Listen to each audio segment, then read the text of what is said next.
相信大家咧都有留意多倫多嘅房地產嘅。過去上一個月咧，多倫多地產局咧公布咗最新嘅數據咯。佢講啲乜嘢嘢咧？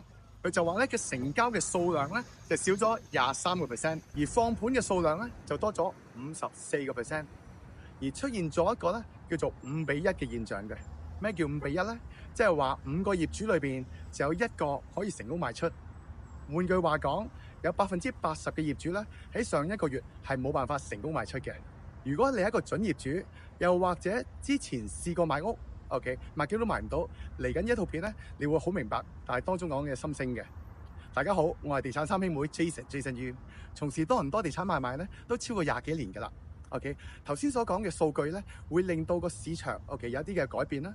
如果你係一個準業主買屋，最煩係乜嘢？最煩就係一路執屋，每日去準備，有好多人嚟睇，如是者喺市場1個月、2個月、3個月一路賣唔到，令到成個生活節奏咧都打亂咗。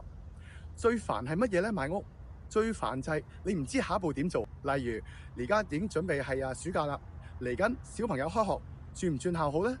間屋丟空咗，出租好定係 renew mortgage 好咧？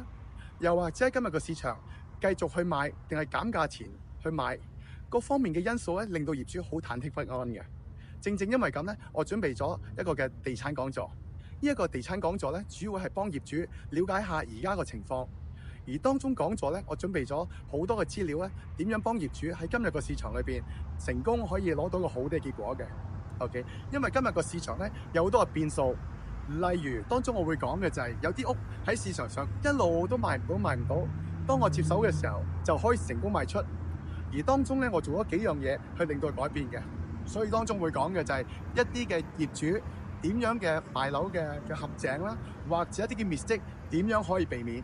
OK， 而另外咧，我就會講下嚟緊個樓市個去向一啲數據，等大家咧可以更了解喺個數據上面咧做嘅決定嘅。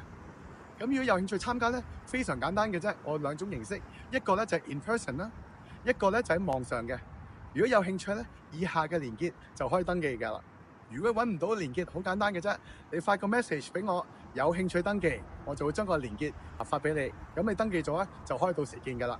喺今日嘅市場係比較波動啲嘅。OK， 我準備咗呢啲嘅資料，可以幫你喺今日嘅市場裏邊更加好把握機會，把握個時機，做好嘅一個決定嘅。OK， 有興趣嘅，到時見你啦。OK， 拜拜。